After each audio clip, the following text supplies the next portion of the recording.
আমি রেডি হয়ে চলে এসেছি, এবার যাব অঞ্জলি দিতে। আর মামার বাড়ি যাওয়ার আমার একটুই সময় হয়নি, তাই আমি আমাদের এখানেই অঞ্জলিটা দিয়ে দিলাম। দেখো ঠাকুরের মুখটা কি সুন্দর লাগছে না দেখতে। আর এখানে সবার অঞ্জলি দেওয়া হয়ে গেছে, আর শুভও চলে এসেছিলো। আমরা বেরিয়ে পড়েছি, তবে কোথায় যাচ্ছি সেটা এখন তোমাদেরকে বলবো না, একটু পরেই বলবো। পুরো ভিডিওটা দেখতে থাকো, তারপরেই বুঝতে পারবে। দেখো আজকে আমরা দুজনে ম্যাচিং ম্যাচিং পরেছিলাম। আমি যে পাঞ্জাবিটা ওকে ডিজাইন করে দিয়েছি সেইটাই ও পরেছে। তারপরে আমরা বাইক রাখতে চলে এসেছি। আমরা দোকানে বাইকটা রেখে দিয়ে তারপরে অটোতে উঠেছি। অটোতে করে আমরা এখন বারুইপুরে যাব। অটোতে উঠে গেছি, আর দেখো আমরা বারুইপুরে যাচ্ছি। আর এখানে রাস্তায় কত লোক, মানে আজকে সরস্বতী পুজো, আর লোক তো থাকবেই, বিশেষ করে ছেলে মেয়ে সব একসাথে। আমরা যেমন ঘুরতে যাচ্ছি তারাও ঘুরতে এসছে। আর এদিকে ইনি দেখো ক্যামেরা চালু করলেই সবসময় পোজ দেওয়ার জন্য রেডি হয়ে আছে। তারপর আমরা বারুইপুরে নেমে গেছিলাম, কিন্তু আমাদের স্টেশনে নামায়নি, অনেকটা দূরে নামিয়েছে। তারপর আমরা হেঁটে হেঁটে স্টেশনে গেছি। তা ওখান থেকে আমরা টিকিট কেটে নিয়েছি, ও টিকিট কাটতে গেছিলো।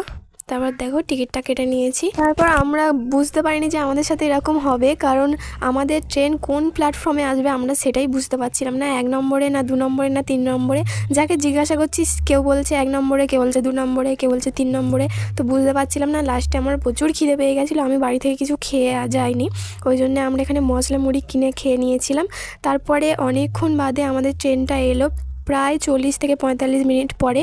আর ট্রেনেতে দেখো প্রচুর ভিড় হয়েছে, আর অনেক কষ্টে আমরা একটা বসার জায়গা পেয়েছি, তাই প্রকৃতিটা উপভোগ করতে করতে যাচ্ছিলাম। এমন দিনে ট্রেনে তো ভিড় হবেই। সত্যি বলতে আমরা ট্রেনে করে অত কোথাও যাই না, তাই তখন বুঝতে পারিনি কোন ট্রেনেতে যাব।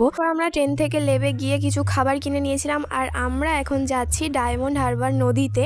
দেখো আমরা ডায়মন্ডে চলে এসেছি, আর তোমাদেরকে বলেছিলাম আমি কিছুক্ষণ পরে বলবো কোথায় এসেছি। তো এটা ছিল ডায়মন্ড নদীর ধারে। আর এখানে সত্যি আসতে খুব সুন্দর লাগে। আর দেখো জলের ঢেউটা কি সুন্দর লাগছে না। আমরা উপরে বসেছিলাম, উপর থেকেই ভিডিও করেছি। তারপরে এখানে খেয়ে নিচ্ছি, আমি খাচ্ছি আর ওকেও খাইয়ে দিচ্ছি। আমরা সেই চিপস কিনেছিলাম দোকান থেকে, সেটাই খেয়ে নিয়েছি। পরে আমরা এখানে কয়েকটা ফটোশ্যুট ভিডিও শ্যুট করে নিয়েছি। আর আমি এখানে 2 থেকে 3 বার এসেছি, খুব ভালো লাগে এখানে আসতে। তারপরে দেখো ও আমাকে একটা গোলাপ দিয়েছে। আর তারপর আমরা ঘুরে ঘাড়ে ট্রেনেতে উঠে পড়েছি। আমরা 4:30 ট্রেন ধরেছিলাম, আর এখানেও একটা ক্যাম্পা কিনে দিয়েছিল। তারপর আমরা চলে যাচ্ছিলাম বাড়ির উদ্দেশ্যে। এখানে প্রকৃতিটা উপভোগ করতে করতে যাচ্ছিলাম, আর ও সেই সময় ভিডিওটা করে নিয়েছে। আর আমার অত লোকের সামনে ভয়েস দিতে কেমন একটা লাগে, তাই তখন দিইনি। তারপর আমরা বারুইপুরে নেমে বিরিয়ানি খেতে চলে এসেছি। তারপরে এই ডালের পকোড়াটা, এইটা আমার ভীষণ ফেভারেট। আমি বারুইপুরে আসবার এটা খাবো না সেটা হতেই পারে না। তারপরে আমরা অটোতে উঠে গিয়েছি। অটো থেকে নেমে কয়লা মোড়ে নেমে আমরা বাইকটা নিয়ে বাড়ির উদ্দেশ্যে চলে যাচ্ছি। আর যেতে যেতে অনেকটাই রাত হয়ে গেছিলো।